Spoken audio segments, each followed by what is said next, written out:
And as per the schedule हम लोग आज चैप्टर 6 एंड चैप्टर 7 पे पहुंच गए हैं। यही सुनना चाह रहा था। 6 कहाँ तक हुआ है? डिस्चार्ज नहीं हुआ, उससे पीछे पीछे कहानी ख़त्म है। ठीक है,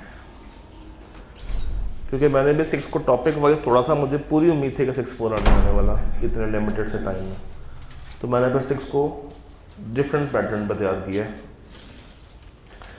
यानी कि आप लोग अप्रोप्रिएशन तो करके आए होंगे और उस सबके लिए जो पीछे की परफॉर्मेंस की कहानी है, टेंडर वाली बात कर रहे हैं। ठीक है जी, शुरू करते हैं चैप्टर 6 अप्रोप्रिएशन ऑफ पेमेंट के साथ। बड़ा ही खूबसूरत एक बेसिक सा सवाल जिसमें वो 3 रूल्स, चले खैर इसी बहाने वो रूल्स भी किसी से हम एक्सप्लेन करवा देते हैं जो ज़्यादा नज़रें चुरा रहा है हमसे। 3 रूल्स। सर कैसे हैं आप? पहला रूल क्या है अप्रोप्रिएशन में?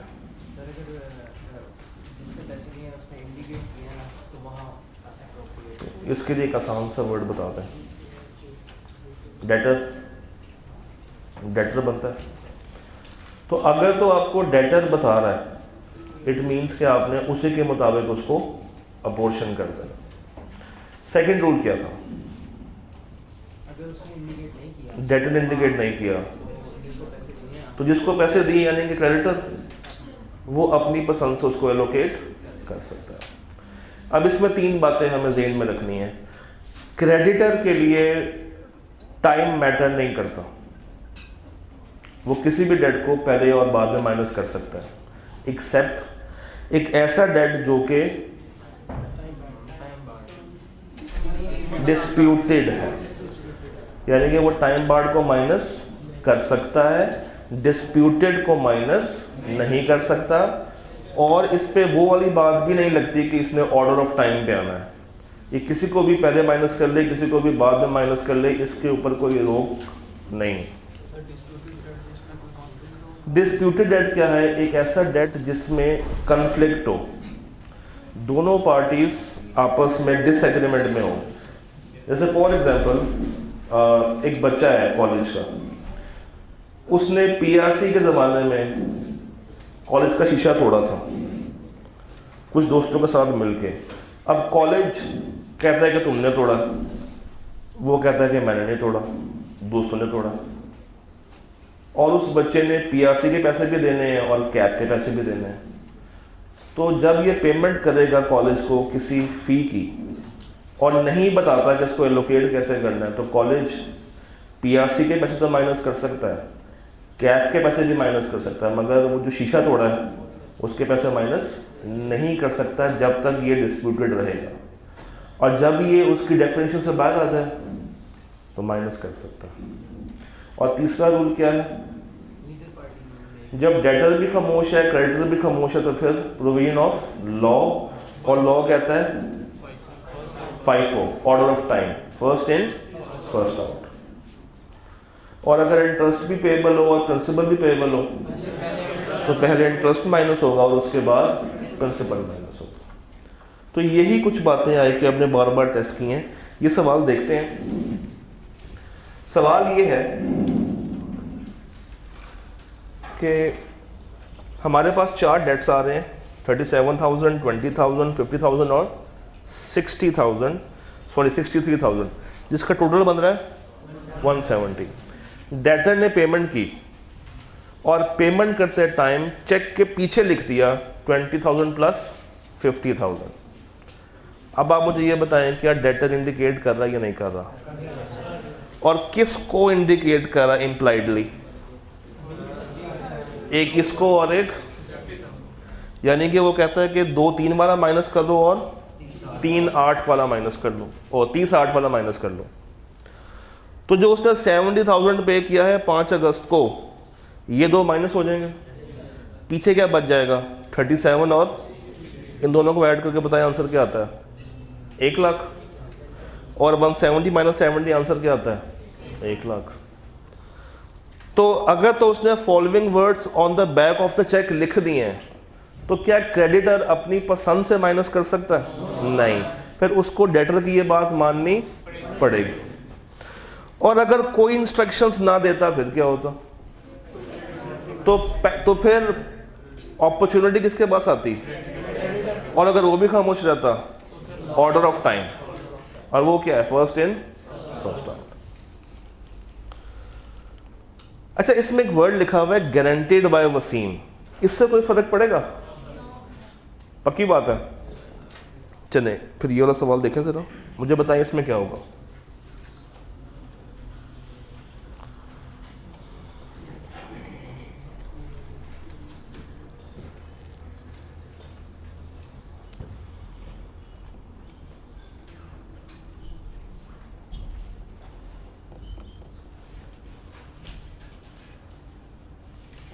Autumn 17 question number 3C।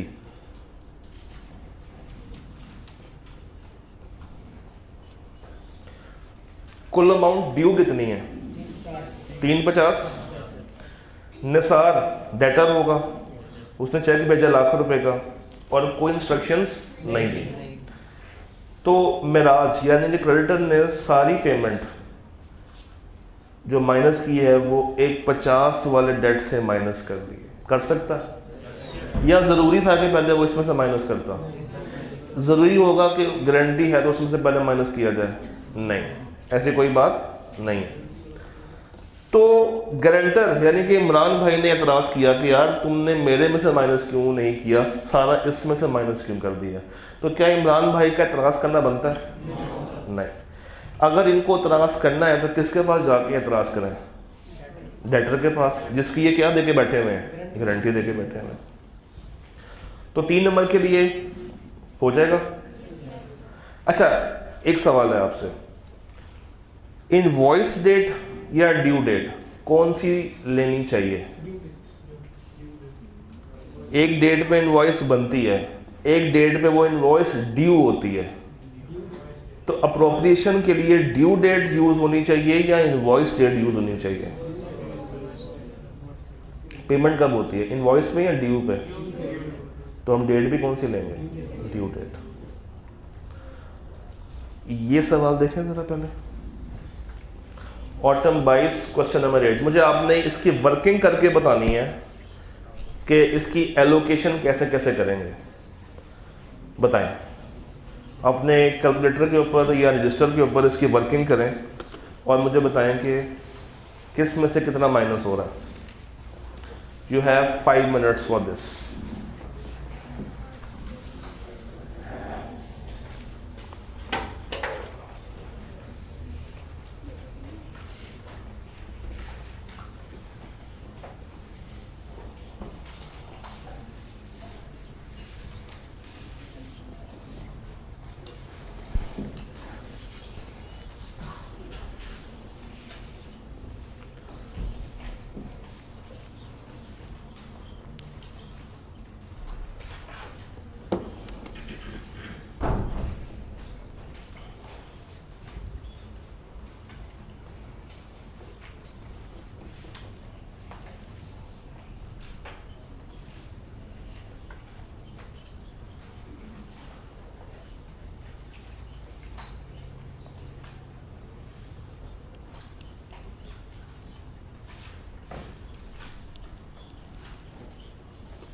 आपके पास डेट ऑफ इनवॉइस भी है, ड्यू डेट भी है, अमाउंट्स भी आ रही हैं, नोट्स भी आ रहे हैं, कमेंट्स भी आ रहे हैं, पैसे भी पता है। करें, करके बताएं आपका आंसर क्या है।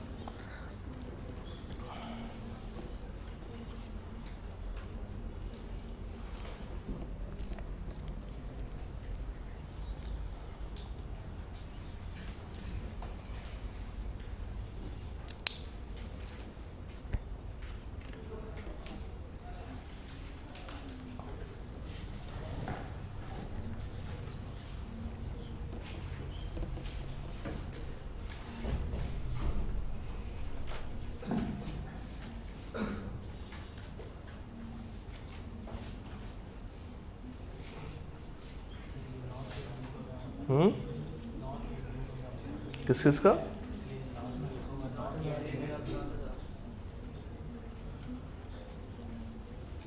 नॉट क्या, समझ नहीं आया किसका। नॉट येट ड्यू, ये अभी तक ड्यू फॉर पेमेंट नहीं हुई।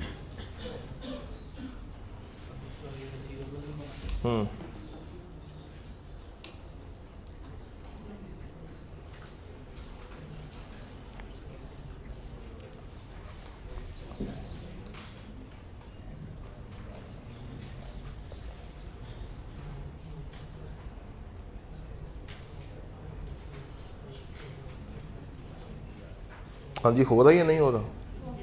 हो भी गया होगा। चलिए देखते हैं। अब पहला सवाल, डेट ऑफ इनवॉइस लें या ड्यू डेट लें? ड्यू डेट लें, यानी कि हमने इस डेट का कुछ नहीं करना।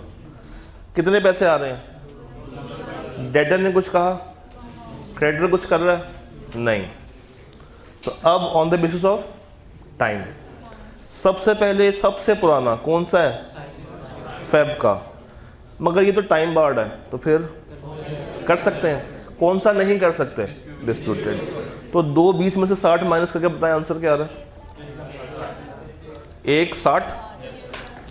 160 में से लाख निकाल दें, 60। पीछे क्या बच गया? 90, 200 और 50। अब देखा जाए तो ये दोनों सेम डेट पे खड़े हो गए हैं। अब क्या करेंगे इसके साथ? कैसे करेंगे? 90 को किस पे डिवाइड करूं? क्या 290 पे डिवाइड करूं या 340 पे डिवाइड करूं? 290 पे डिवाइड करूंगा, यानी कि इनको क्लब कर दूंगा। तो 90/290 मल्टीप्लाई बाय 18,600, 21 या 20? 21। और 2 लाख डिवाइडेड बाय 290, 42,000, 41,379 हो जाएगा। हो भी गया, बल्कि लगे याद, इसको भी देख लें। देखें क्या हो रहा है सवाल में। वो जो आप बात करते हो यहाँ पे है इस सवाल में।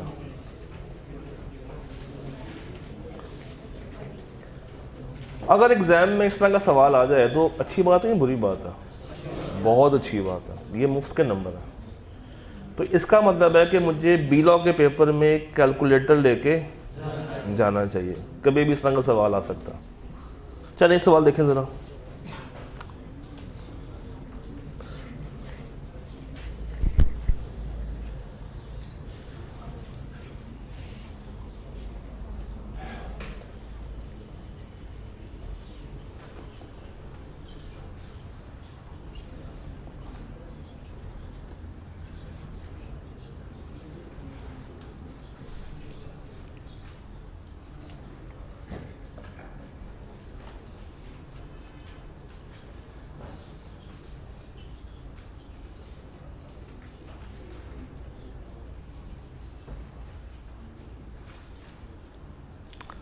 APL started purchasing fuel from SL up to 31st, अच्छा कब है ये? कम जुलाई।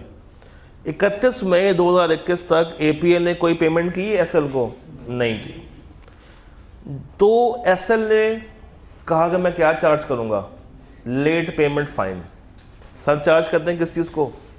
फाइन को। फाइन को कहते हैं। APL refuse to acknowledge the surcharge. APL ने कहा कि मैं कोई तुम्हें फाइन पे नहीं करूँगा, भाग दो यहाँ से। और कहा कि क्या कर दो? कैंसिल कर दो। मगर उसका जवाब SL ने नहीं दिया। APL ने फिर उससे सामान खरीदना या फ्यूल खरीदना बंद कर दिया विद इफेक्ट फ्रॉम 15 जून। इन जुलाई, यानी कि एग्जैक्टली 2 साल के बाद, APL ने 2 पेमेंट्स की बल्क में, जिसको अगर हम ऐड अप करें तो वो किसके बराबर बनती हैं? Cost of fuel purchased. और SL ने क्या किया? पहले क्या माइनस किया? Late payment surcharge. और फिर क्या माइनस किया होगा बाकी बचे हुए पैसों से, जो असल कॉस्ट है, जो प्रिंसिपल अमाउंट है। अब सवाल ये है कि ये जो 2 पेमेंट्स कर रहा है, जिसको अगर हम ऐड करें तो ये उतने ही पैसे बन रहे हैं जितनी असल इनवॉइसेस की अमाउंट थी। इनडायरेक्टली या इम्प्लाइडली डेटर बता रहा है कि किस में से माइनस करनी है, नहीं बता रहा है। जब वो इम्प्लाइडली उतने ही पैसे भेज रहा है जितने पैसे इनवॉइस के बनते हैं, तो इट मीन्स कि वो ये कहना चाह रहा है कि सारे पैसे किस में से माइनस करो, इनवॉइस में से ही माइनस करने हैं। और ये जो सरचार्ज है, क्या कभी एक पार्टी ने उसको कबूल किया था? दूसरी पार्टी लेने पे बज़िद है, मगर पहली पार्टी ने कभी कबूल नहीं किया। ये कहाँ पे आ जाएगा? डिस्प्यूटेड में आ जाएगा। तो जब ये डिस्प्यूटेड में आ गया तो ये क्लेमेबल है नहीं। कब तक? जब तक ये डिस्प्यूटेड, तो इसकी पेमेंट सिर्फ और सिर्फ किस में से माइनस होनी चाहिए थी? इनवॉइसेस में से। तो अगर क्रेडिटर ने लेट पेमेंट सरचार्ज माइनस किया हुआ है तो उसका माइनस करना बनता था? नहीं बनता था। सर जी 4 नंबर के लिए आपने ये सारी कहानी लिखनी थी। पहले आपने वो रूल बताना देना था, बता दिया। उसके बाद इसी बात को आसान करके बयान कर देते और एंड में बताते कि इसका जो एलोकेशन है वो कैसे होनी चाहिए थी। आई होप कि बात समझ आ रही हो। अप्रोप्रिएशन में से यही 4 सवाल है जो क्या क्या आपने टेस्ट किए, और मज़े की बात यह है कि हर सवाल में इसने कोई ना कोई पॉइंट टेस्ट किया। यहाँ पे डिस्प्यूटेड कर लिया, पिछले में टाइम बार्ड कर लिया, उससे पिछले में डेटर वाला कर लिया, उससे पिछले में क्रेडिटर वाला कर लिया। कौन सा पॉइंट अभी तक रह गया है? इंटरेस्ट वाला, इंटरेस्ट वाला रह गया। तो अगर वो करने पे आए तो पहले किसको माइनस करना है? इंटरेस्ट को माइनस करना। अब आ जाए परफॉर्मेंस पे। सर जी परफॉर्मेंस में हमारे पास अगर मैं देखूं तो सबसे पहले एक केस स्टडी आती है, ऑटम 9 का रेफरेंस है, क्वेश्चन नंबर 5A। अच्छा, परफॉर्मेंस के अंदर जो मेन जो काम की बात है वो एक ही टॉपिक है, उसका नाम क्या है? टेंडर। और टेंडर के अंदर भी काम की एक ही बात है, उसके एसेंशियल्स। बताना पसंद करेंगे कितने हैं? 6, 5 या 6? 6 हैं। पहला क्या है? Unconditional, proper time, proper place, person भी प्लेस भी, opportunity of being checked according to the terms of the condition, और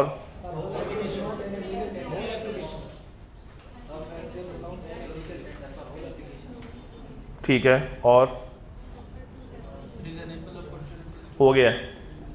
एक पॉइंट मिस कर गए।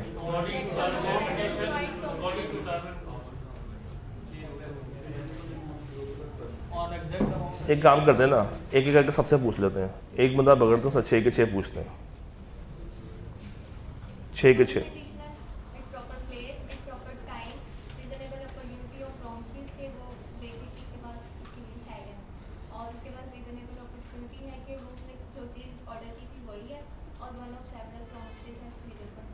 छः बोलोगे?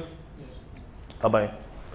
महबूब अ प्रॉमिसर सौलता प्रॉमिस, उसने काम आसान कर दिया, उसने बता दिया कि कौन प्रॉमिसर और कौन प्रॉमिसी है। Entered into a valid agreement.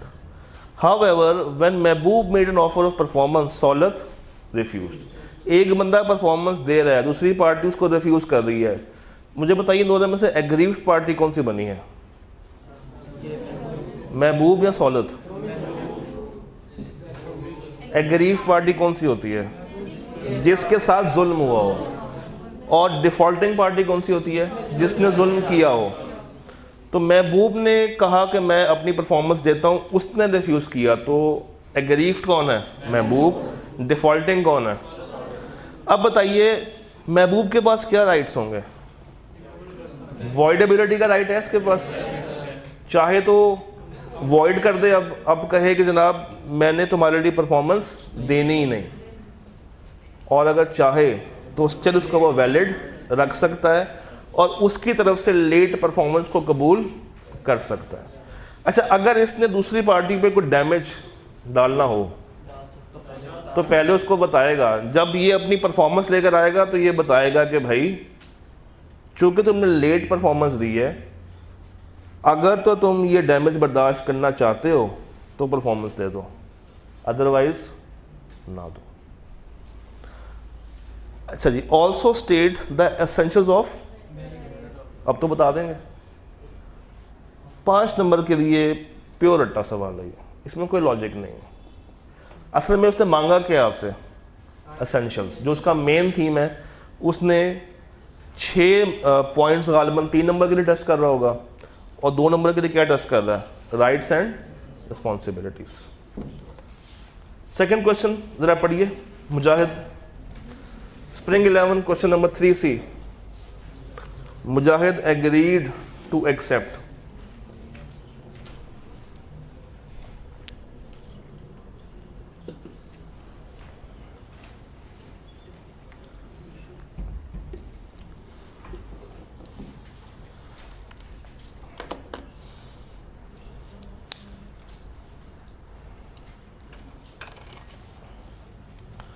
हाँ जी, Mujahid agreed to accept rupees 3 lakh against a debt of 4 lakh. कैसा हो सकता है कि आप कम पैसे रिसीव करके खुश हो जाएं? क्या कहेंगे इसको? पैसों में हाथ छोड़ दो। रिमिशन। रिमिशन। इफ अदरान पेज विद इन, कंडीशन ये थी कि अगर तुम अपना पुराना डेट जो कि टाइम बार्ड हो चुका है वो है 4 लाख का, तुम 3 लाख दे दो, मैं तुम्हें सेटल कर दूंगा। मगर शर्त क्या रखी? With in. मगर वो भाई साहब ने उस वीक में पैसे नहीं दिए। इसका मतलब है कि जो इसने ऑफ़र की थी वो ऑफ़र कंडीशनल थी 7 दिनों के लिए, दूसरी पार्टी ने 7 दिन गुजार दिए, तो वो ऑफ़र बाय डिफ़ॉल्ट क्या होगी? ख़त्म। What rights are available to Mujahid under the contract act 1872? अब इसके पास राइट क्या है? पूरे पैसे लेने का।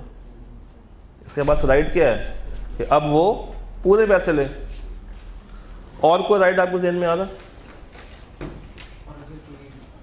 नुकसान हो गया एक हफ्ते, इसने 1 हफ्ते का टाइम दिया था कि तुम मुझे 3 लाख दे जाओ, मैं सेटल कर दूंगा, मगर दूसरी पार्टी ने इसकी बात नहीं मानी।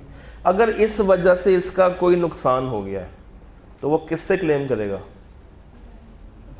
मुजाहिद का अगर कोई नुकसान हुआ है तो वो डैमेज किससे लेगा? वो कंपनसेशन किससे क्लेम करेगा?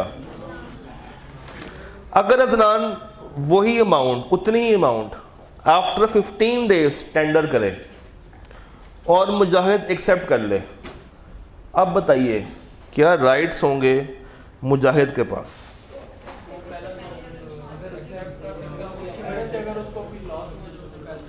मुझे ये बताइए क्या इस सवाल में टाइम एसेंशियल था?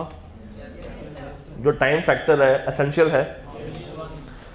अगर तो वो 15 डे पे आए और कहे कि यार मैं वो 3 लाख रुपए ले आया हूँ, ये ले लो, तो दूसरे बंदे से परफॉर्मेंस लेने से पहले अगर तो उसके नोटिस में ले आए कि इसके ऊपर मैं तुमसे क्या चार्ज करूँगा, डैमेजेस या कंपनसेशन, तब तो वो उससे क्लेम कर सकता है। और अगर इसने ना बताया हो तो क्या क्लेमेबल है? नहीं। और अगर 4 लाख के बदले 3 लाख ले ले तो क्या ये डेट कंप्लीटली सेटल हो जाएगा? क्या ये मज़ीद लाख रुपए का राइट रखेगा? नहीं।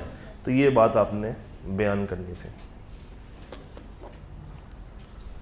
आसान सवाल। रटा क्या मांग रहा है आपसे? ये सवाल पढ़े। ये 2 नंबर 3 नंबर का सवाल है, मैं इसलिए इस पे लिखवा नहीं रहा, विद एन अजम्पशन कि आप इसको तो रिप्रोड्यूस कर सकते हैं। 300 वॉचेस जानी है,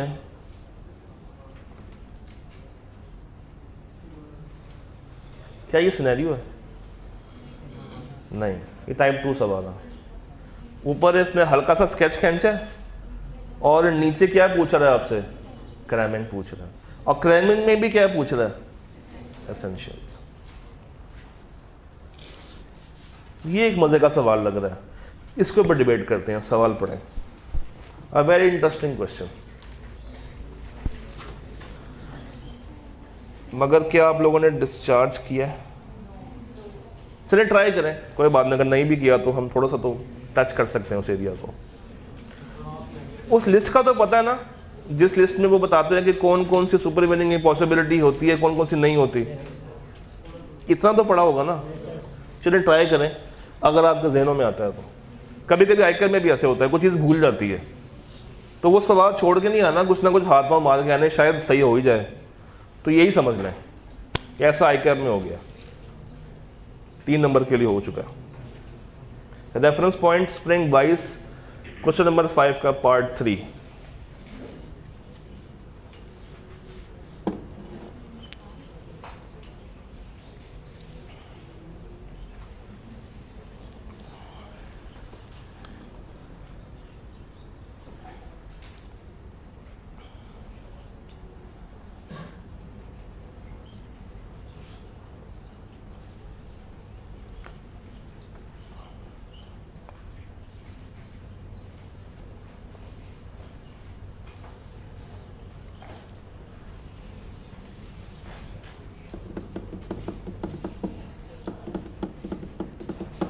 काउंट करना कहते हैं किए मैं अटेंडेंस में आ रहा होगा ना। अच्छा इतना बता दें, जूस पियेंगे या चाय पियेंगे?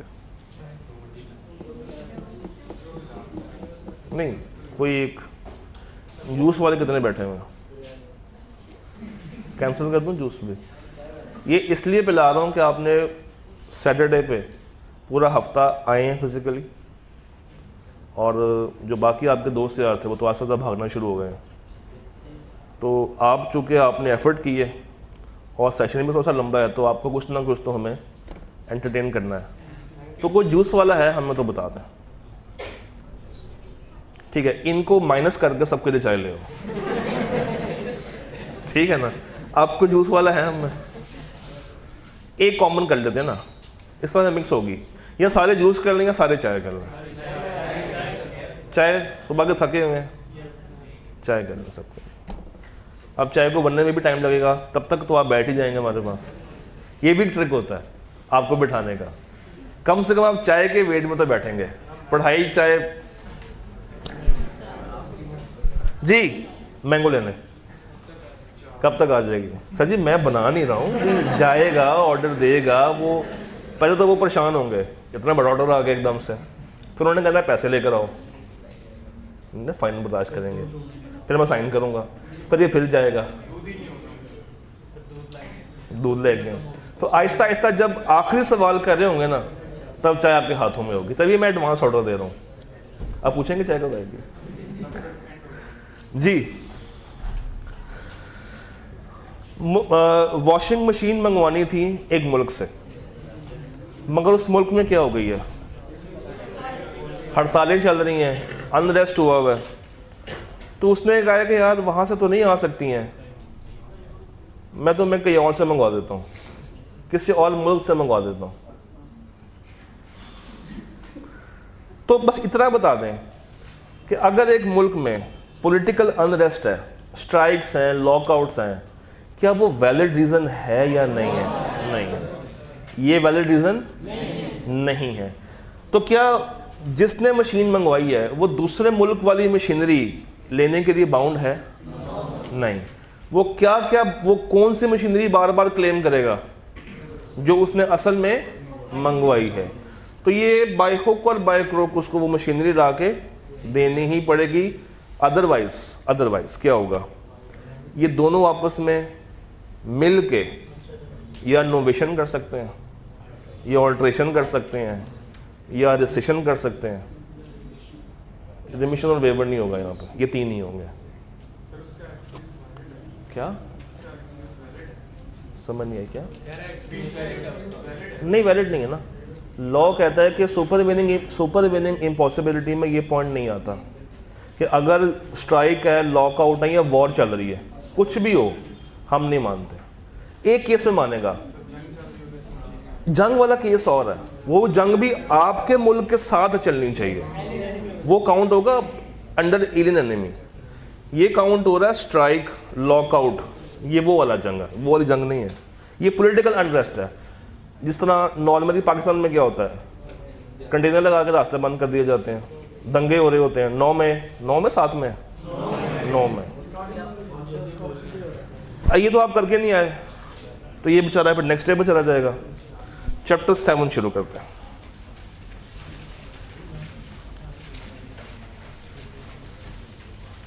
चैप्टर 7 इंटरेस्टिंग है, और शुड आई से बहुत ही इंटरेस्टिंग है। अच्छा, आप लोगों को पता है ना कि ये सारे आपको मैं अवेलेबल कर रहा हूँ ड्राइव के अंदर, इन तमाम स्लाइड्स की PDF मौजूद है। चैप्टर 7 शुरू करते हैं।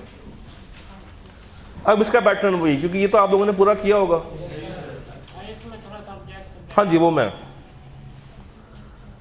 तो अगर मैं इसके टाइप 1 की बात करूं, टाइप 1 क्या होता है? बिल्कुल स्ट्रेट फॉरवर्ड, यानी कि टोटली क्रैमिंग बेस्ड। देखें ज़रा, करते हैं, हो सकता है। क्या मांग रहा है? Time and place. सेकंड में क्या डिमांड कर रहा है? Reciprocal promise. और अगर एक को रिलीज कर दिया जाए तो बाकियों पे क्या इम्पैक्ट आएगा? तो बस दूध था या नहीं था? दूध है उनके पास, लेने गए ना? क्या कह दिया ना आपने? बस ठीक है। तो ये हो जाएगा 3, 2 और 2 के लिए। इसको देखें,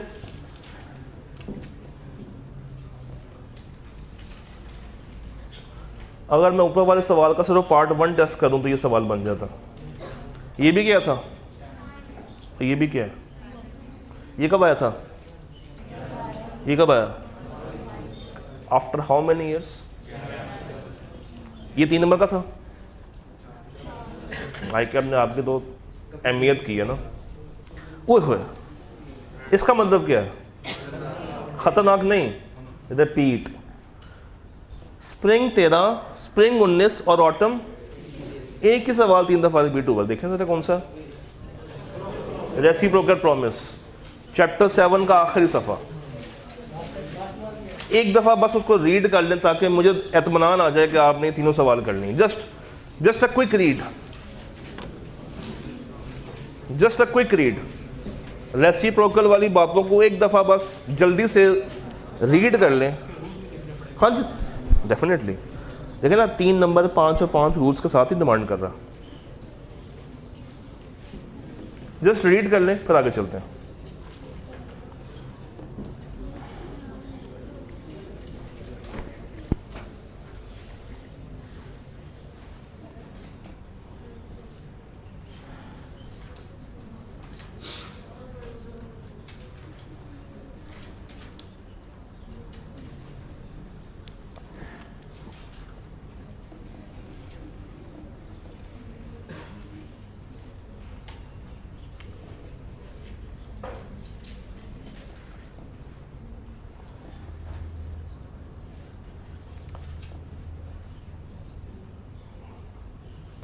अगर आप लोग कहें तो जूस के साथ रिप्लेस कर दूं, वो इजीली आ जाएगा, है ना? जूस के साथ चेंज कर दो चाहे तो, क्योंकि वो पहले लेकर आएगा, फिर क्वांटम में बनाएगा, फिर वो डालेगा, फिर वो गिराएगा, फिर वो लेकर आएगा, फिर वो सीढ़ियों में गिरेगा। तो उसको चेंज कर देते हैं। हाँ जी, कोई बात नहीं, चाय फिर कभी पी लेंगे जब बच्चे और कम हो जाएंगे, या जब हम नीचे वापस रूम 1 में चले जाएंगे।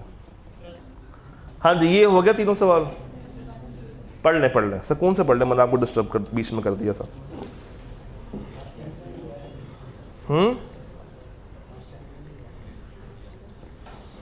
अभी हम उसको डिस्कस नहीं कर रहे, लास्ट अटेम्प्ट को, वो बाद में करेंगे।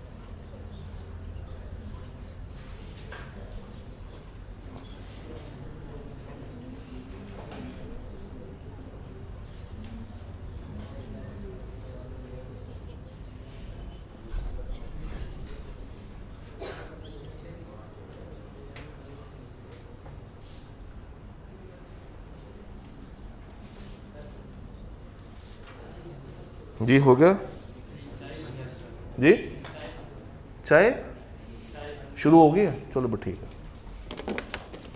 हाँ, जब इतना बड़ा ऑर्डर आया तो कौन नहीं शुरू करता। हाँ जी, यू डन। जी जी,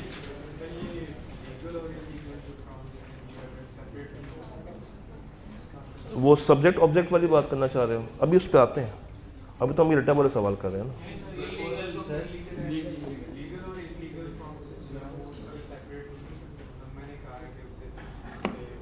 उसका रूल ये है, उसका रूल ये है, ये है हाउस 1, ये है house 2, first floor second floor, first floor second floor. अगर इस फ्लोर पे आग लग जाए, ये बचेगा, ये भी गिरेगा।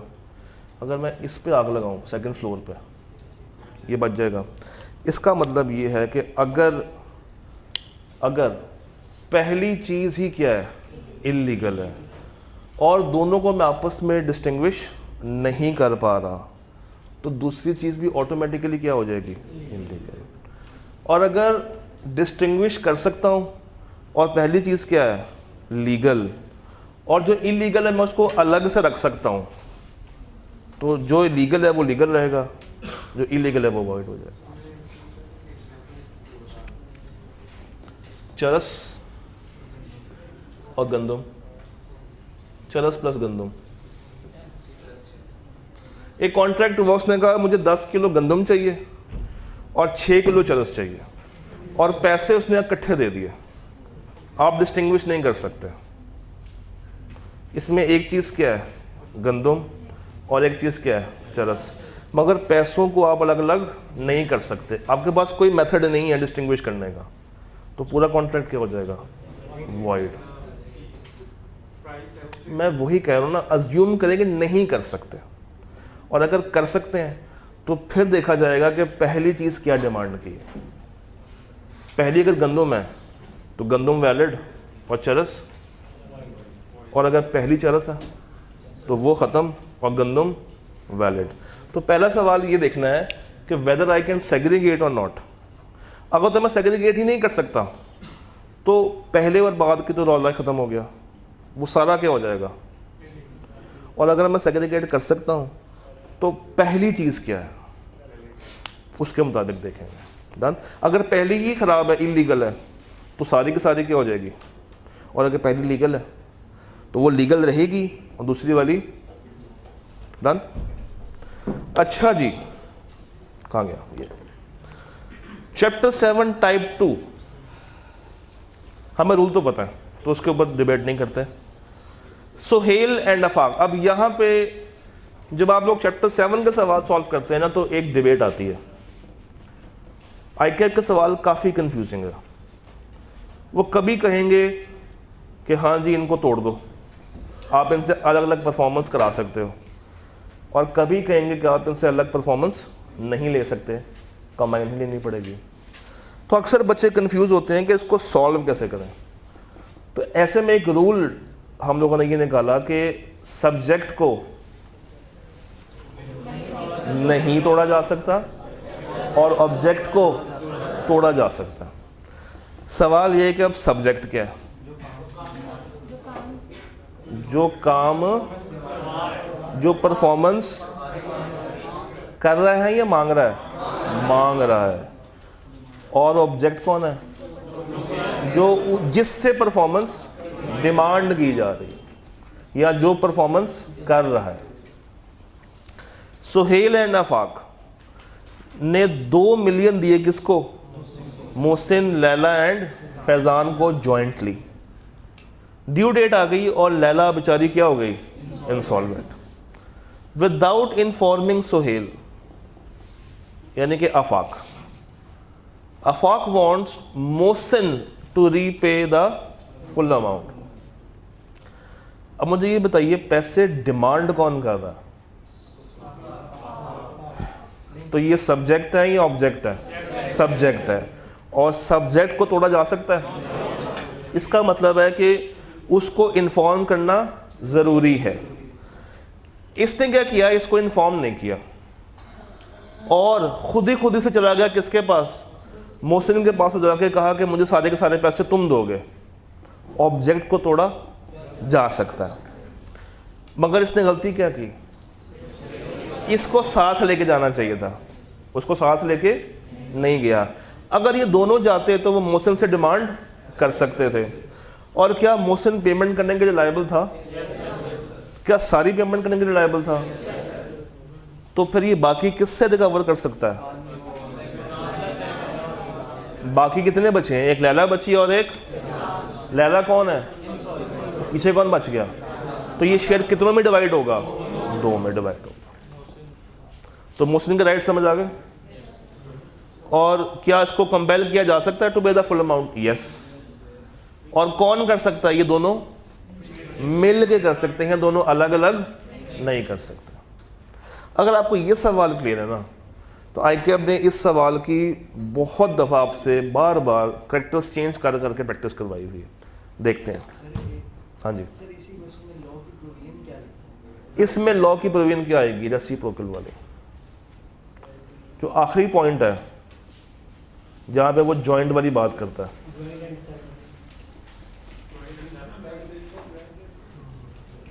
ठीक है ना? अच्छा जी, स्प्रिंग 11 क्वेश्चन नंबर 5B, ये तो आसान सा, रीड करें जरा इसका। इसके पार्ट 2 में what rights are available to Mohsin, इसके पास क्या राइट्स हैं कि वो उससे रिकवर कर सकता है? हाँ जी, स्प्रिंग 11 का 5B देखें।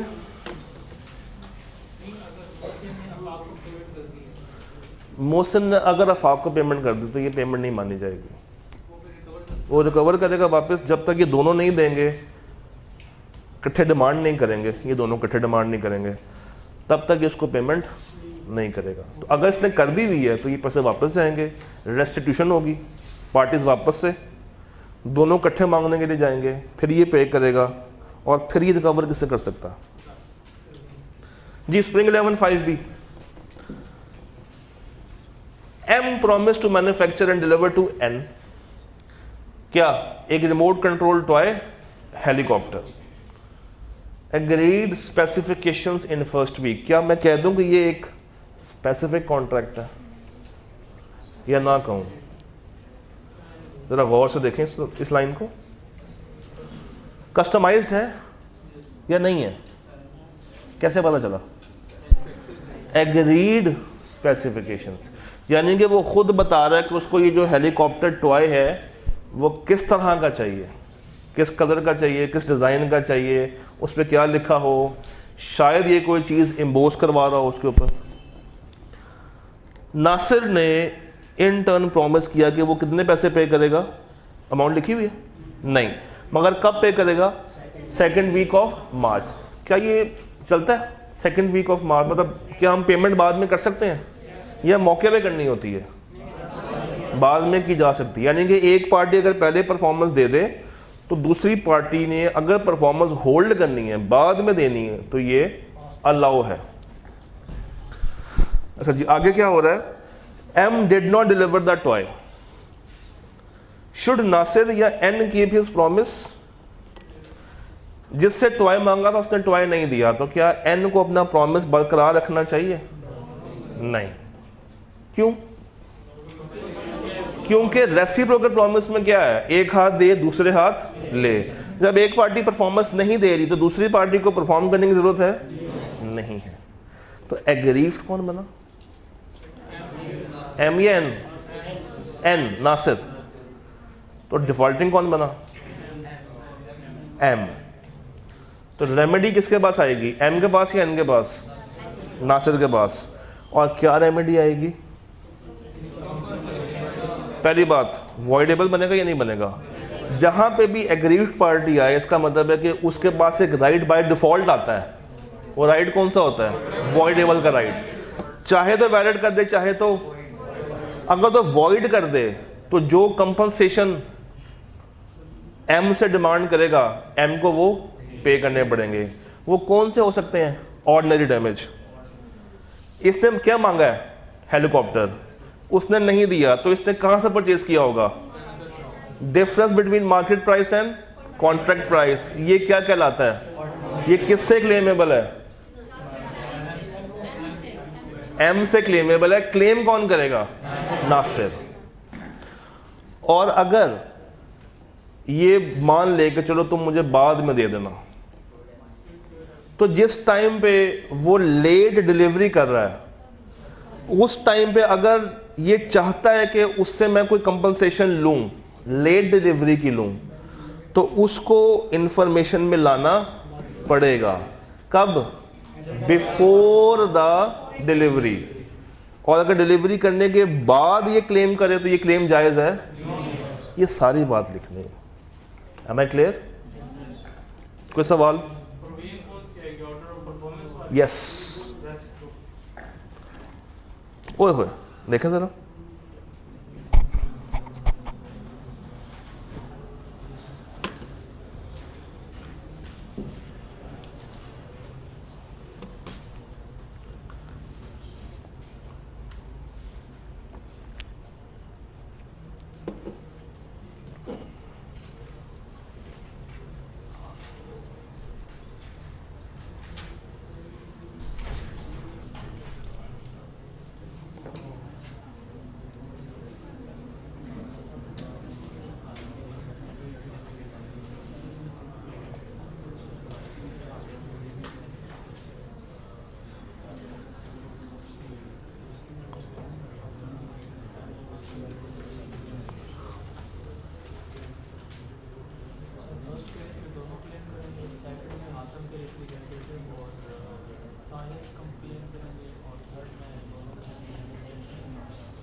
हाँ जी, मुझे बता दें टॉपिक कौन सा? चैप्टर का शुरू वाला या एंड वाला? शुरू वाला, डेवोल्यूशन ऑफ जॉइंट। बोले हैं अभी आ रही है चाय, मैंने मंगवाया, अभी ताकत आएगी वापस। Devolution of joint, right. अगर तो दोनों जिंदा है, एक की डेथ होगी, एक जिंदा है, और दोनों ही कज़ाए लाई से वफात पा गए हैं, कहाँ तक लीगल, कहाँ तक होंगे? जहाँ तक उसकी क्या है, एस्टेट।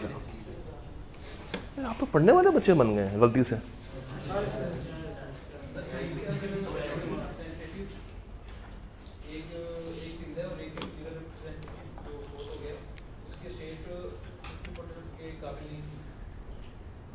$5 लाख लेना है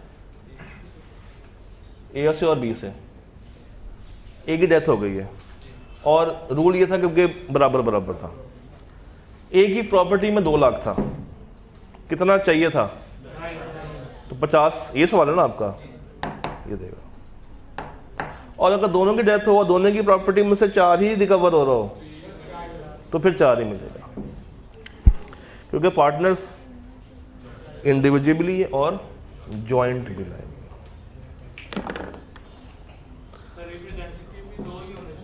दो ही होने चाहिए जी। मोहसिन एंड जलील, सवाल रीड करें।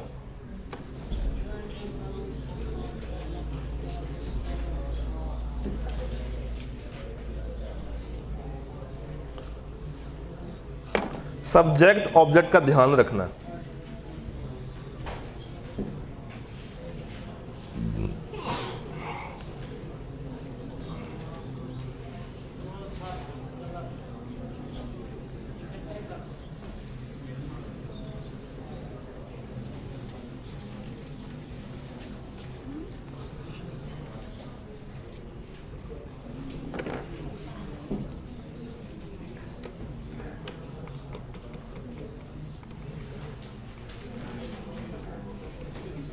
गर्मी लग रही है?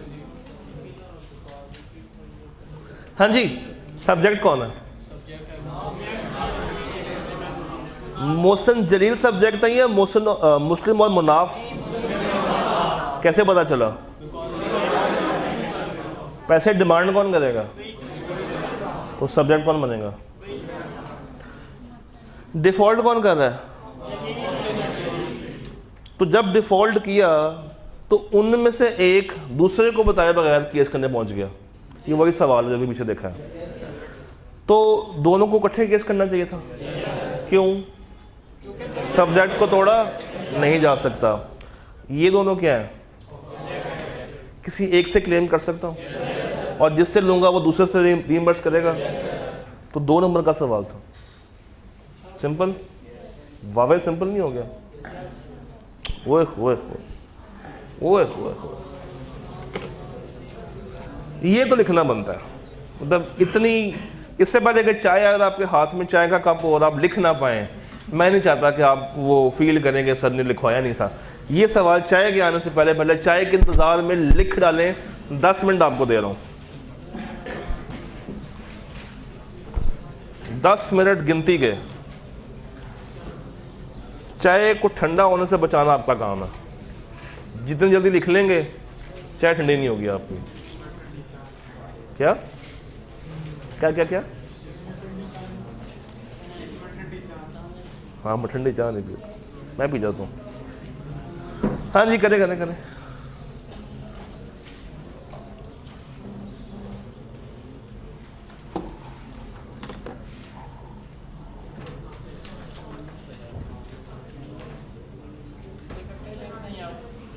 ए, बी और सी। अच्छा, एक सेकंड ठहरें। आई कैप में अगर ये सवाल आए, ये 3 पेजों पे जाएगा या 1 पेज पे जाएगा? 3 पेज पे जाएगा। ए अलग, बी अलग, और अनलेस कि ए और बी आपस में रिलेट कर रहे हों और उन्होंने आमने सामने सॉल्व होना हो, तब आपके पास क्या आती है? एक्सेप्शन। अदरवाइज एक्सेप्शन नहीं है। अब करें। मैं 1 नंबर का क्यों ना हो, 1 लाइन का क्यों ना हो, 1 वर्ड का क्यों ना हो? यस, बंद देने आपने, मजाक थोड़ी है। हाँ जी,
यहाँ पर तो 1 पेज पे लिख लें।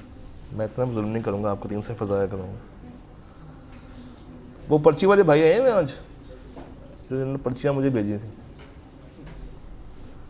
उनके लिए मुसीबत पड़ेगी। वो 3 पर्चियाँ बनाएंगे बैठ के।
10 मिनट है ना, बहुत।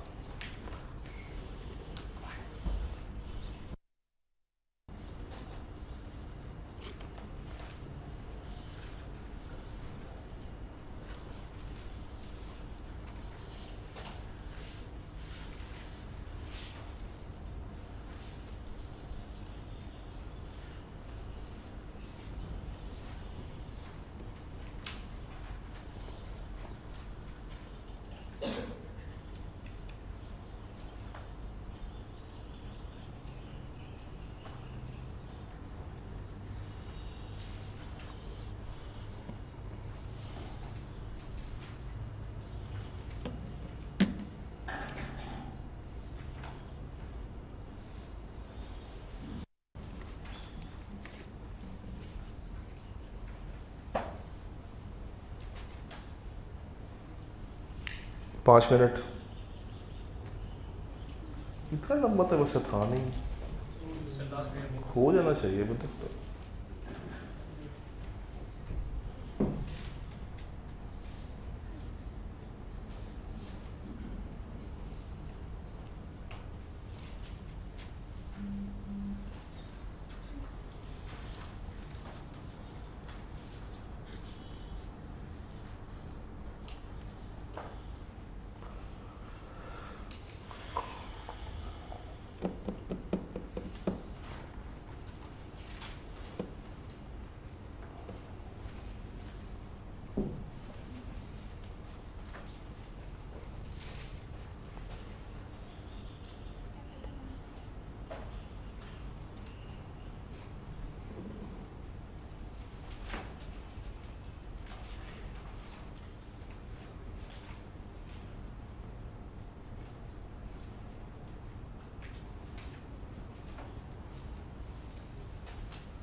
हो गया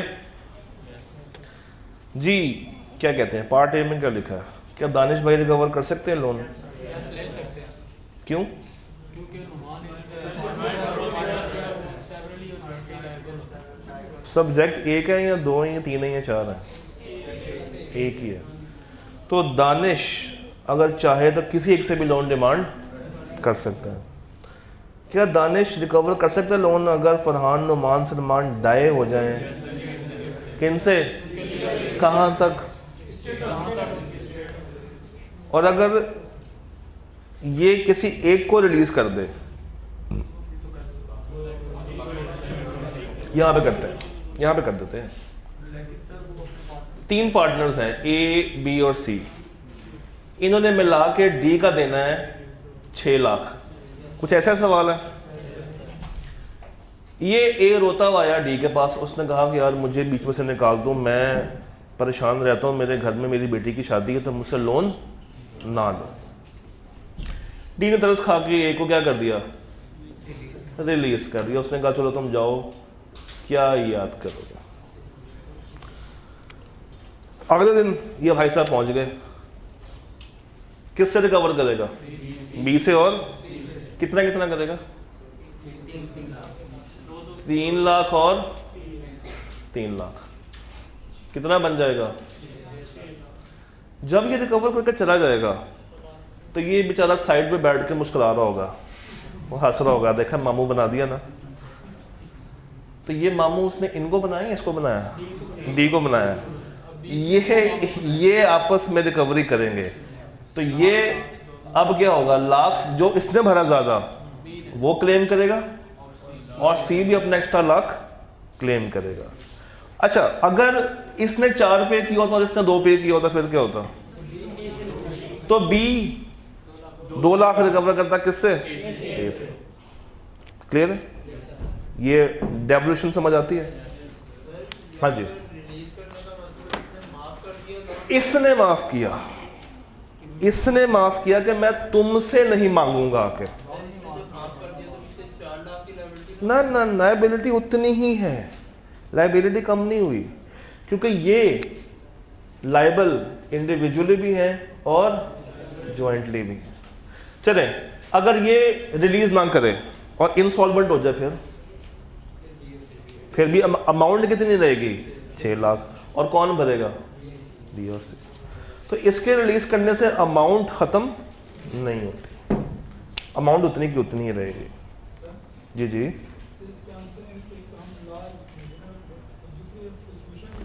दूसरी आपने लॉ बयान कर दिया, उसके बाद आपने उसको ये वाली वर्किंग करके दिखा देनी है कि अगर ये इसको रिलीज़ करवा रहा है तो ये इसके लिए रिलीज़ नहीं हुआ। ये रिलीज़ का मतलब क्या है कि वो क्लेम नहीं करेगा जाके, यानी कि ये जाके इसके साथ बदतमीजी नहीं करेगा कि मुझे पैसे दो। किससे करेगा? इनमें से किसी के साथ भी कर सकता। तो ये बात बता देनी उसको, लॉ लिख दिया। फिर इसी को हल्का सा एक्सप्लेन करके नीचे अपना आंसर कि इसके रिलीज़ करने से इनमें कोई फ़र्क नहीं पड़ा, जितना इन्होंने इसके लिए ज़्यादा पे किया है वो उससे रिकवर कर सकते हैं। तो यहाँ पे हमारा टाइप 2 ख़त्म होता है और अभी भी हमारे पास काफ़ी टाइम पड़ा। चाय कब तक आ रही है? बरकत नहीं होगी उस टाइम में? सर मुझे याद है। What about this question? देखिए, सोचें, समझें, कोई टक्कर मारे। सर 1 नंबर के लिए क्यों ना आ जाए? आपने अपने पैटर्न से नहीं हटना। जहाँ पे आप पैटर्न से हट गए, इट मीन्स कि फिर आप हमेशा कंफ्यूज रहेंगे कि मैं कितने के लिए कितना बताऊँ, और वो एग्ज़ाम में किल करेगा आपको। बी लॉ और सी लॉ, अगर आपकी तैयारी अच्छी है तो ये पेपर आधा घंटा पहले ख़त्म हो जाता है। आप एग्ज़ाम में फारिग बैठे होते हैं, कसम से बच्चे बाहर आए होते हैं। क्योंकि देखिए, इसमें कोई सेल्फ राइटिंग तो है नहीं, ये ऑडिट नहीं है कि आपकी सेल्फ राइटिंग चल रही है। MFA का मैनेजरियल पोर्शन नहीं है कि आप कहानियाँ लिख रहे हैं, और अकाउंटिंग में नहीं है जिसमें सवाल गलत भी हो तो आप लगे हुए। इसमें आर पार है, आता है या नहीं आता। क्वेश्चन,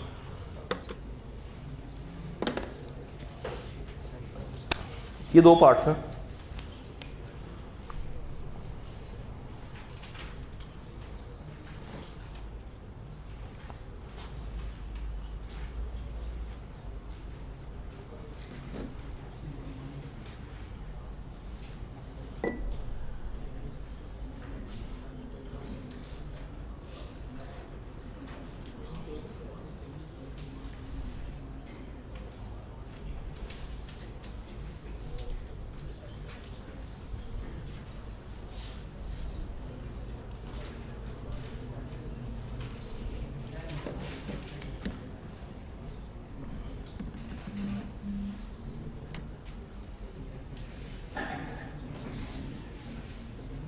सब्जेक्ट कौन है, ऑब्जेक्ट कौन है? बोरो कौन कर रहा है? डिमांड कौन करेगा? अब देखें, बाकिर ने 6 लाख किसी एक को दे दिया, तो क्या वो डिस्चार्ज हो गया? नहीं। इसको क्या करना चाहिए था? दोनों को देता। तो अब क्या होगा? ये पैसे वापस जाएंगे, पार्टीज रेस्टिट्यूशन में जाएंगी, फिर ये बंदा दोनों को बिठा के क्या देगा? पैसे देगा, क्योंकि सब्जेक्ट को तोड़ा नहीं जा सकता। और चूंकि ये सबके बिहाफ पे पैसे दे रहा है, यानी कि कुर्बान के बिहाफ पे भी पैसे दे रहा है, तो जो ऊपर का 3 लाख है वो उससे रिकवर कर रहा होगा। और अगर दोनों डिफ़ॉल्ट कर जाए और एक सब्जेक्ट दूसरे को बताए बगैर केस कर दे, तो क्या वो केस भी माना जाएगा? तो ये उसी सवाल की एक्सटेंशन है जो भी हमने देखे हैं। सेम सवाल को ICAP ने बस एक्सटेंड किया और कुछ नहीं किया। Have a go on this. जी 2 नंबर का, हाँ जी, कौन है, कहाँ है?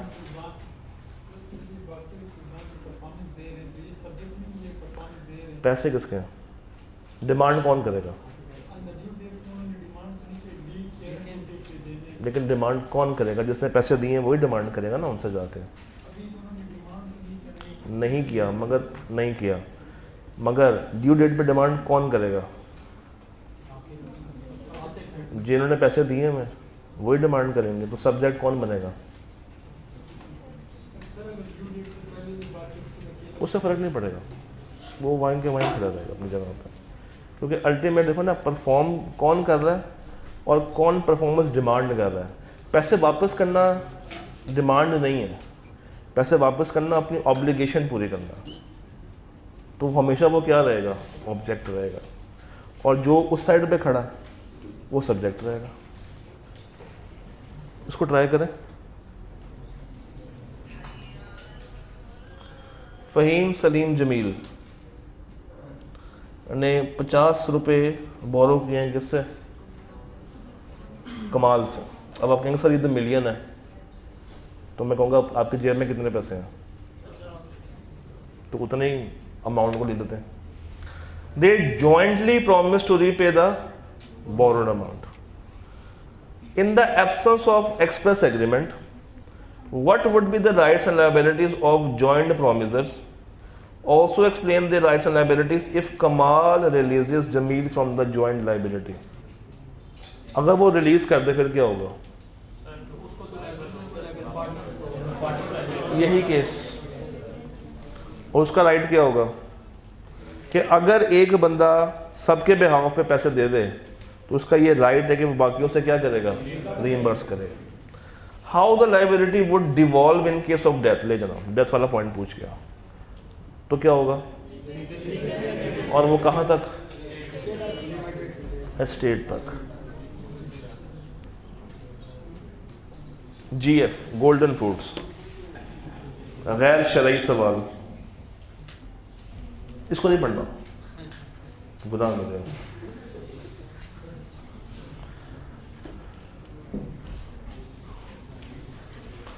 देखो मुस्कुराहट कितनी आती है, अब ये सिर्फ पढ़ना है।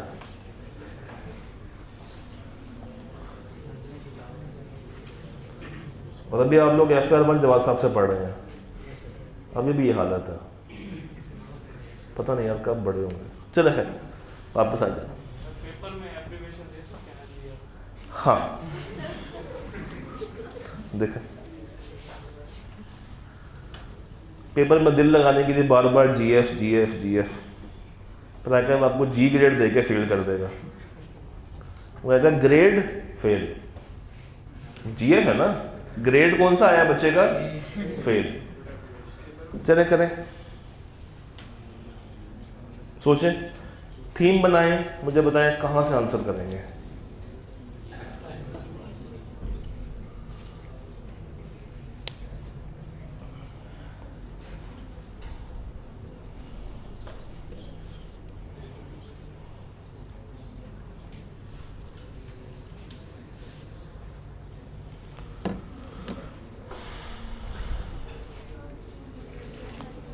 Golden Foods agreed to supply 2500 cans to Rayas grocery stores. According to the agreement, the date of delivery was 31 August. However, on the due date, Golden Foods refused to supply the cans. आपने बताना है rights of RGS in the above situation. अगर time क्या है, chapter 7 में जाएं, जरा किताबें खोलें, चैप्टर 7 में जाएंगे तो आपको सेंटर ऑफ द चैप्टर के अंदर एक सफ़ा मिलेगा जिसमें एक टेबल बना हुआ है कि टाइम एसेंस है और टाइम एसेंस, तो वो जो टेबल बना हुआ है वही इसका आंसर है। बस आपने क्या करना है, उस टेबल में क्या ऐड कर देनी है, पार्टीज के नाम, और पार्टीज का नाम क्या है, गोल्डन फूड्स और RGS नहीं, रियाज ग्रोसरी स्टोर। चलिए बस बताएं डिफॉल्टिंग पार्टी कौन सी है, पक्की बात है, इसने कैन देने थे और नहीं दिए और टाइम एसेंस था, यानी कि इसको कैंस की ज़रूरत थी। अगर इन्होंने नहीं दिए तो इसने क्या किया होगा, अगर मैं इसको चैप्टर 9 से आंसर करने की कोशिश करूं तो ये मार्केट में गया होगा, मार्केट से महंगे मिले होंगे, तो डैमेज कौन सा, मगर उसको तो बताया नहीं था कि ऑर्डिनरी डैमेज है, उसको बताना ज़रूरी, तो जब बताना ज़रूरी नहीं है तो वो हमेशा क्लेमेबल होगा। और स्पेशल के बारे में अगर उसके नोटिस में दे दिया कब, एट टाइम ऑफ फॉर्मेशन, तो मिलेगा। अच्छा, टाइम एसेंस था। पार्ट बी में वो कह रहा है कि अगर वो बाद में सप्लाई करने के लिए आ जाए तो क्या बाद में भी आप कुछ रीइंबर्स कर सकते हैं, कुछ कंपनसेशन डिमांड कर सकते हैं? कब? उससे लेने से पहले बताना पड़ेगा। अगर आपने पहले रिसीव कर लिया और उसको नहीं बताया, फिर कुछ भी क्लेम नहीं कर सकते।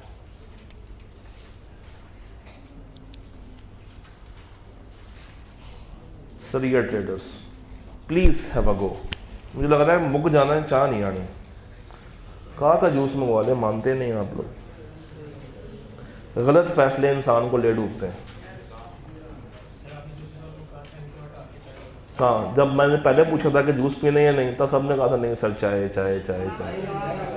आप लोगों ने कहा था ना, मगर ये जो आवाम बैठी हुई है, माइनॉरिटी के नहीं मानी जाती है।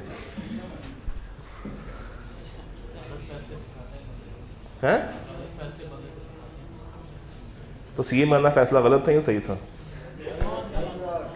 चलिए ये सवाल देखें। सरिया ट्रेडर्स, सरिया ट्रेडर्स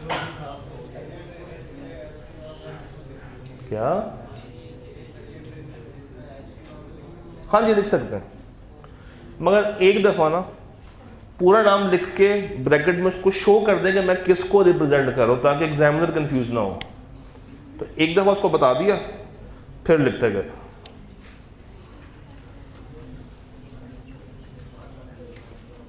ऑटम 2023 बी।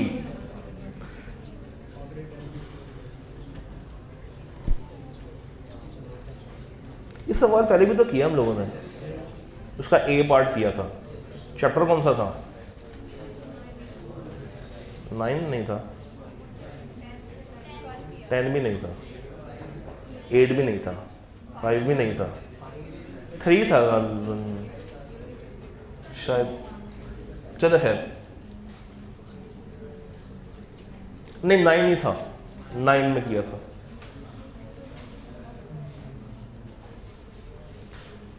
इतना जब आप लोगों ने सवाल पढ़ लिया है, सिर्फ अगर आप लोग आखिरी लाइन पढ़ते तो क्या लिखा हुआ है? टाइम इज, तो कहाँ से आंसर करना? उसी टेबल में मौजूद टाइम एसेंस वाले एरिया से। और ये सवाल बिल्कुल कॉपी पेस्ट है, सिर्फ सिनेरियो के बदलने से उसने रिक्वायरमेंट को ख़ास चेंज नहीं किया होगा। एक चीज़ आप लोग गौर कर रहे हैं, चैप्टर 7 में क्या हो रहा है? अगर किसी ने गौर की हो अभी तक, सवाल 2 नंबर से लेके 4-5 नंबर तक आया। अभी तक हमने कोई बड़ा सवाल नहीं देखा। इसका मतलब है कि इस चैप्टर में से वो 2-3 सवाल भी 3-3 नंबर के निकाल सकता है, यानी कि 10 नंबर तक वो बड़ी आसानी से एडजस्ट कर सकता है। वो ये कहना ही था कि मेरे पास 4, 7, 9 नंबर का सवाल। अब मज़े की बात ये कि सिर्फ इस चैप्टर से नहीं है, ये 6-7 मिला के आंसर होता है। और ये हमारा आखिरी सवाल भी था, और चाय अभी तक भी नहीं आई। तो कोई बात नहीं, चाय के इंतज़ार में ये सवाल लिखेंगे आप लोग। जब तक चाय नहीं आती, ये चेक होगा, जल्दी करें। अभी चाय पी के आपने तरोताज़ा भी तो होना है।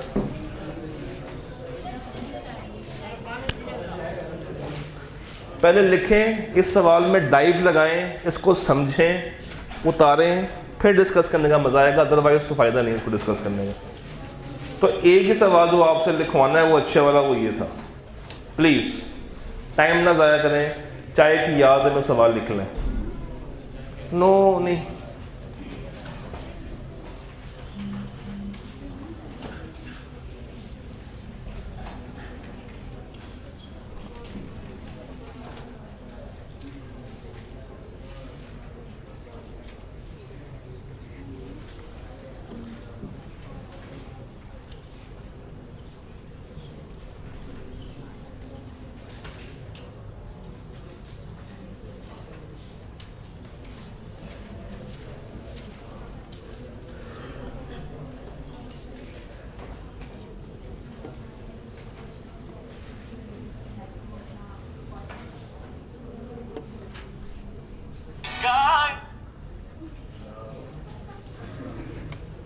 कोई बात नहीं, मैं भी इंसान,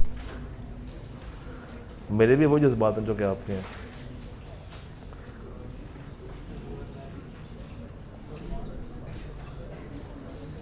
वो पानी ले आया, उसको चाय नहीं मिली बेचारे को। नहीं नहीं नहीं, आप पिए।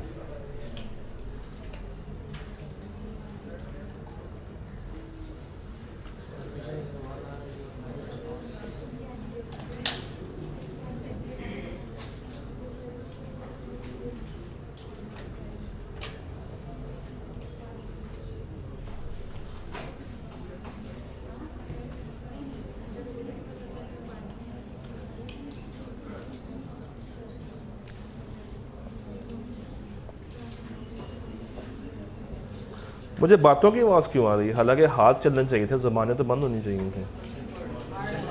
अच्छा हाँ, डिस्कस करें। एग्ज़ाम जो है आपका राउंड टेबल कॉन्फ्रेंस में होना ना, सेंटर में आप लोग होंगे, 6 लोग बैठे होंगे, हद करते हैं वैसे।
करें करें, जल्दी करें।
दो टॉपिक्स जो टेस्ट हो रहे हैं वो कौन से हैं?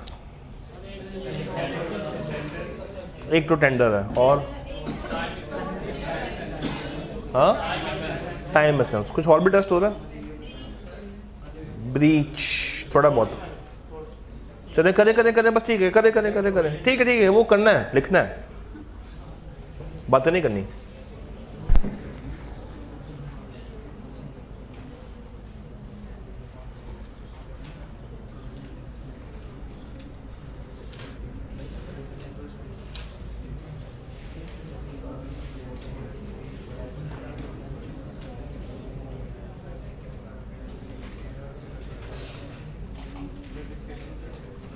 इसके बाद कर लेना यार, उसको तो पता कर लो। ओए होए, गया सवाल। अब तो ठाकुर तो गए हो।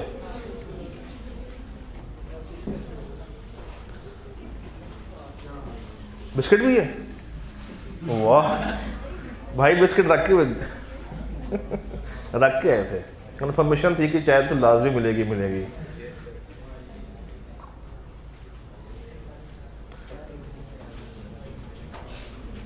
अगर तो इस रूम में चाय बच गई, जिसने नहीं ली पैसे दे के जाएगा, पैसे निकाल दे। अच्छा, कौन कौन नहीं पीता, चलो उनके लिए जूस अलग से किए जा सकते हैं, शर्त ये कि वो सवाल हमें लिख के दिखाएंगे। हाँ, तो कुछ ना कुछ तो कंडीशन होनी चाहिए। आपको बिस्किट मंगा दें जो इजीली मिल जाएगा नीचे से, नहीं सवाल की शर्त नहीं है, आपको मंगा दें। घर जाना है, मुझे घर जाना है, हाँ लिखें लिखें, चेक कराएं और जाएं।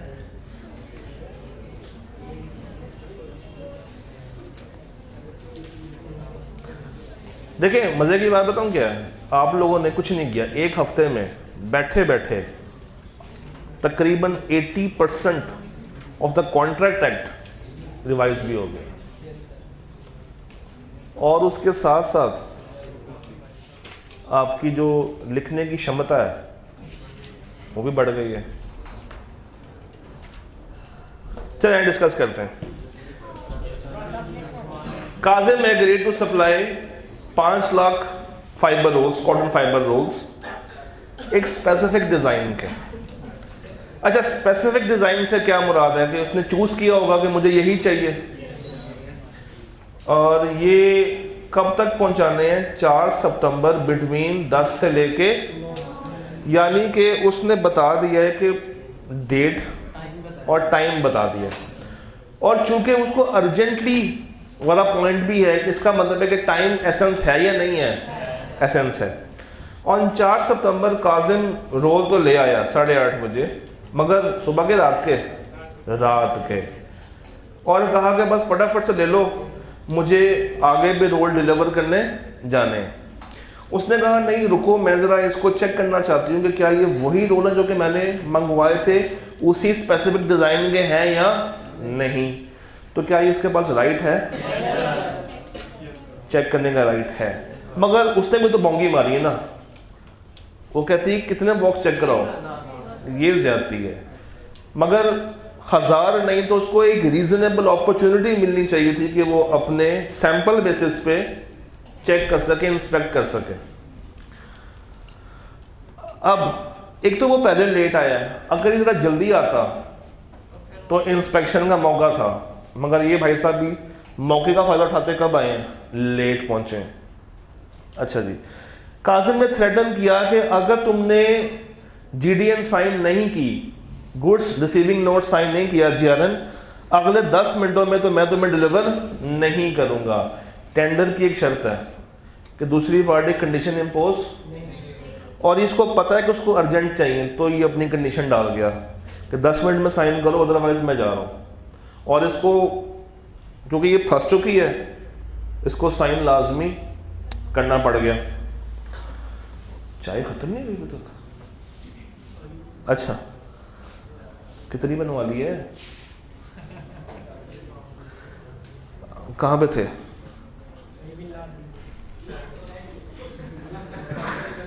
तो डिस्कस करेंगे क्या काजिम जस्टिफाइड है, काजिम भाई जस्टिफाइड है?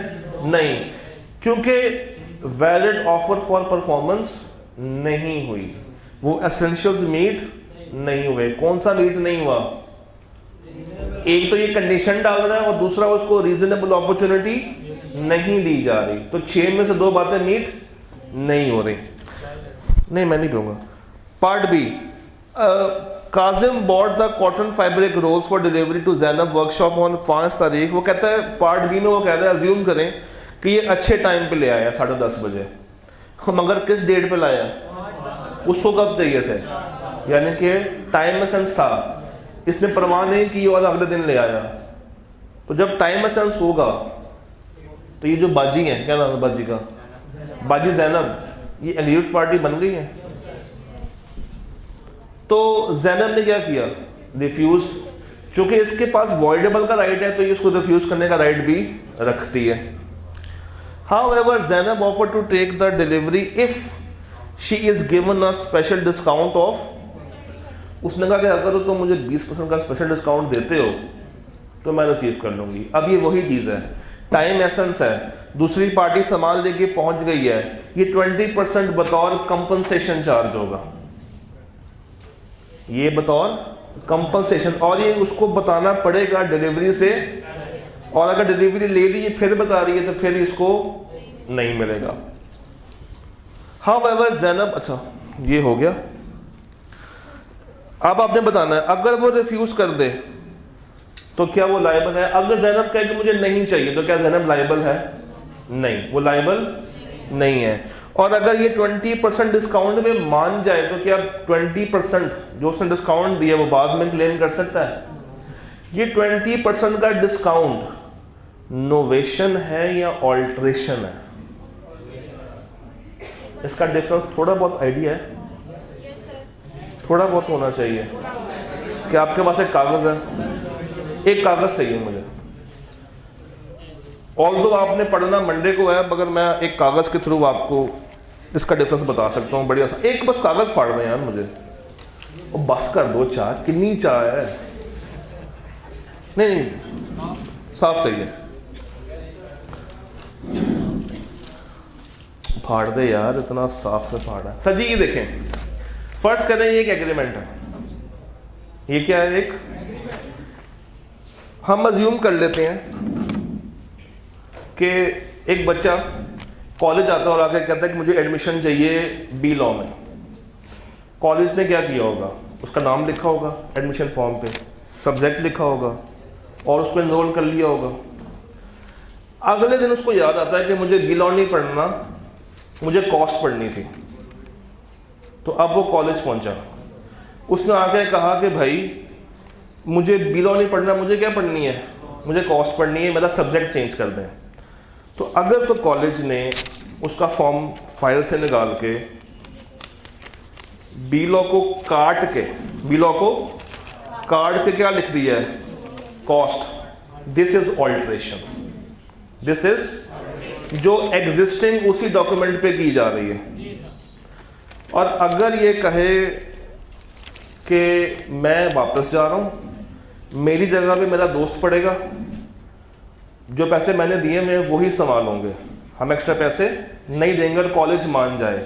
मुझे बताइए पुराना कॉन्ट्रैक्ट किसके नाम पे था? ये दोस्त के नाम पे था, किसके नाम पे था? अब कॉलेज के बाद दो ऑप्शन हैं, या तो वो उसी कॉन्ट्रैक्ट में नाम काट के नाम चेंज कर दे और डेटाबेस में चेंज कर दे, वो भी क्या है? ऑल्ट्रेशन।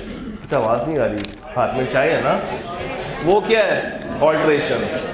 और अगर कॉलेज इस कागज़ को फाड़ के एक नया फॉर्म बनाए, वो नोवेशन है। तो इसका आसान टोटका, एन से नोवेशन और एन से न्यू। तो अगर तो वो बिल्कुल उसको रद्दी में डाल के नया कॉन्ट्रैक्ट ही बनाने बैठ गए नए कागज़ के ऊपर, वो नोवेशन है। और अगर मौजूदा कागज़ के ऊपर चेंज किया जा रहा है, घिची मिची मार के बस नाम शाम चेंज कर दिए, जो आप लोग कटिंग करते हैं टेस्टों के ऊपर, वो क्या है? ऑल्ट्रेशन। डन। चाय पीते जाएं, दुआएं देते जाएं और निकलते जाएं। अल्लाह हाफ़िज़।